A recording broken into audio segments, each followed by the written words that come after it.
Welcome back sa Free Thinking Pinoy Channel. Noong taong 1860 sa bansang Germany, nadiskubre ang buto ng maliit na dinosaur na tinawag na Archaeopteryx.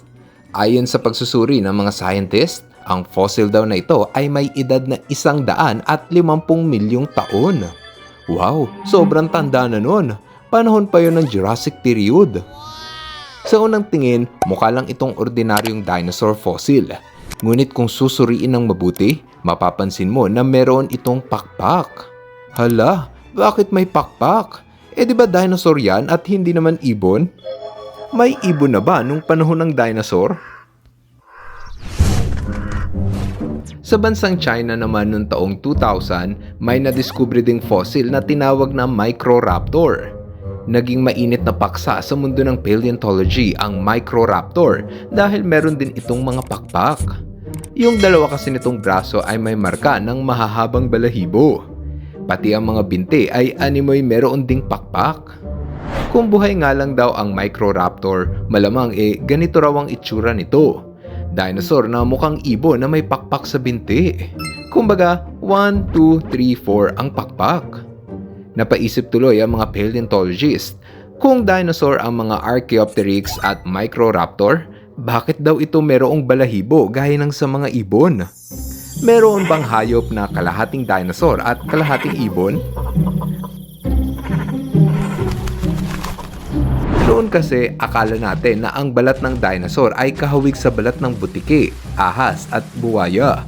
Pero unti-unting nagbago ang pananaw na yon nang makita ang fossil ng Archaeopteryx at Microraptor na merong pakpak. Napaisip tuloy ang mga evolutionary biologist. Sino ba ang mas malapit na kamag-anak ng mga dinosaur? Ang mga buwaya at reptilya ba? O ang mga ibon? Sa paglipas ng panahon, parami na ng parami ang mga scientist na nagpapatunay na ang lahi ng ibon ay nanggaling sa pamilya ng dinosaur. Kumbaga, una munang nabuhay ang mga dinosaur bago pa sila nag-evolve at naging ibon. Kung totoo ang teoryang ito, may balahibo din ba ang ilan sa mga kilala nating dinosaur gaya ng T-Rex? Mas naging kamukha ba ng mga dinosaur ang ibon kaysa sa buwaya? Simula nang madiskubre ng mga paleontologist ang fossil ng Archaeopteryx at Microraptor, nagsunod-sunod na rin ang iba pang fossil ng dinosaur na nahukay na meron ding balahibo. Dahil dyan, binuo ang salitang raptor, katagang tumutukoy sa dinosaur na may balahibo kagaya ng sa ibon. Bukod sa nababalot ng feather ang mga raptor, naglalakad din ito gamit ang dalawang paa, bagay na nahahawig sa paraan ng paglalakad ng mga ibon.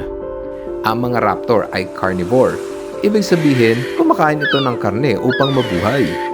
Madalas sa mga raptor ay may maliliit lang na katawan, kaya hindi mo pwedeng tawagin na raptor ang T-Rex at Spinosaurus dahil malaki ang katawan nito. Ilan sa mga halimbawa nito ay ang Eoraptor na kasing laki lang ng pusa, Oviraptor na kasing bigat raw ng aso, Velociraptor na kasing tangkad lang ng kambing, Utahraptor na kasing timbang ng oso, at ang pinakamalaki na Gigantoraptor na kasing bigat ng rhinoceros. Isa sa pinaka-nakamamanghang uri ng raptor na nadiskubre ay ang Anchiornis. Nahukay ang fossil nito sa probinsya ng Hebei, China noong taong 2008. Espesyal ang dinosaur na ito dahil bukod sa meron itong pakpak, natukoy din ng mga scientist kung ano ang kulay ng balahibo nito. Nasuri kasi nila ang naiwang pigment ng kulay sa fossil, kaya natukoy nila na kulay itim ang katawan nito na may konting patching ng kulay puti. Isa itong raptor na kamukhang-kamukha ng ibon. Dahil sa ngayon pa lang naliliwanagan ang mga scientists sa tunay na itsura ng dinosaur, unti-unti na ring nabibigyan ng tamang anyo ang mga dinosaur bilang mabalahibo at hindi makaliskis gaya ng mga buwaya. Kaya nga mali daw yung pinakita na Velociraptor sa Jurassic Park dahil dapat daw ay meron itong balahibo. May nakita pa nga akong video sa YouTube channel na inedit nila yung Velociraptor sa pelikula at nilagyan nila ng balahibo. O diba? Ang astig dahil may feather pala dapat ang mga Velociraptor. Pero hindi lahat ng dinosaur ay may feather ha, gaya na lang ng T-Rex. Walang fossil ng T-Rex ang nagsusuporta na meron itong balahibo at pakpak. Sa halip, ang balat daw ng T-Rex ay mas kahawig ng balat ng buwaya. Kasi kung may feather at pakpak ang mga T-Rex, para na silang mga dragon at kulang na lang bumuga ng apoy. Ang astig sana nun kung may pakpak sila. Sa ngayon, maraming teorya at haka-haka ang nabuo ng mga evolutionary biologists sa kung paano at bakit nagkaroon ng pakpak ang mga dinosaur.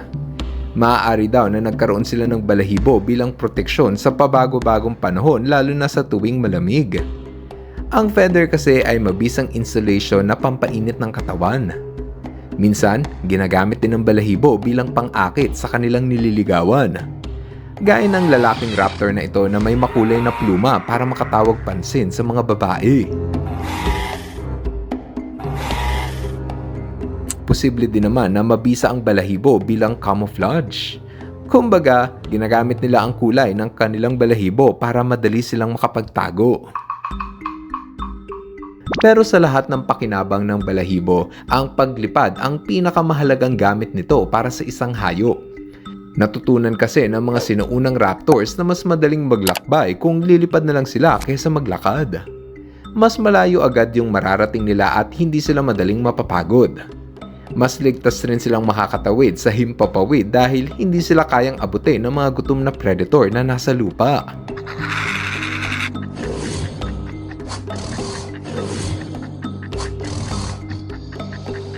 Mas madali din silang nakakahanap ng pagkain dahil pati yung mga insekto at butiki na nasa taas ng puno ay abot na nila para kainin. Sa tingin ko, ang pinakamagandang pakinabang ng paglipad sa isang hayop ay kaya na nilang ilagay sa mataas na pwesto ang kanilang pugad. Gaya ng mga pterosaur, pero hindi sila dinosaur ha. Sa ganito kataas na pwesto, hindi na ito kayang abutin ng mga gutom na kalaban na gustong kumain sa kanilang mga bagong silang.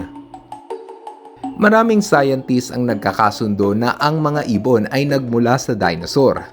Mula sa English biologist na si Thomas Henry Huxley na unang nagmungkahi ng teoryang ito noong 1860s, hanggang sa American paleontologist na si John H. Ostrom na muling nagpasikat ng teoryang ito noong 1970s. Ngunit kung meron mang isang diskusyon na hindi mapagkasundoan ng mga scientist, yan ay kung paano natutong lumipad ang mga raptors.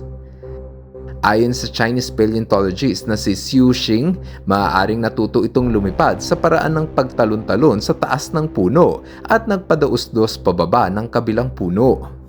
Parang katulad ng flying dragon ng Asia na kayang mag-glide sa hangin.